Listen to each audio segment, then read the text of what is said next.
Why do we need MCP when we already have APIs? Let's understand the difference between both.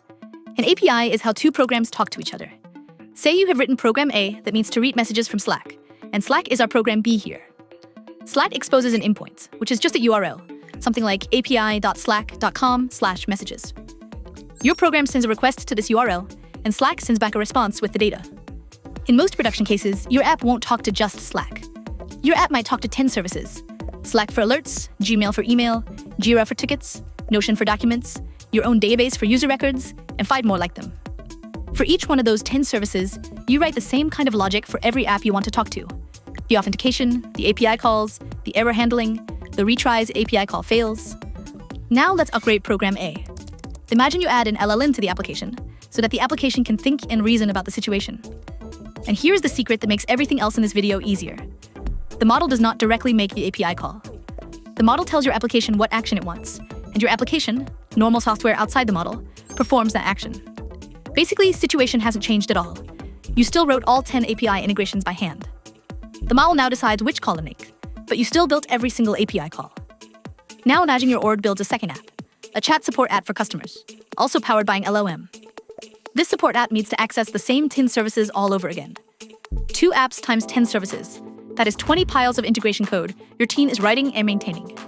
So here's the question that led to MCP.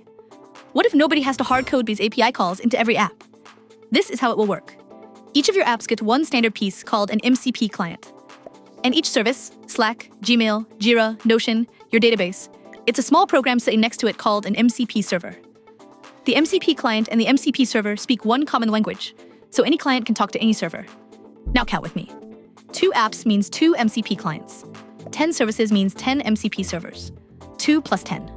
In our simple example, that is roughly 12 pieces to build, instead of 20 separate integrations. And the third app next year? It simply reuses the same 10 servers. You just add one more client. And now pay attention to this detail, because this is the part people get wrong.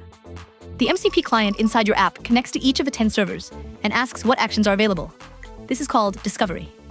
The app then shows that list of actions to the model, and the model chooses which action fits the task.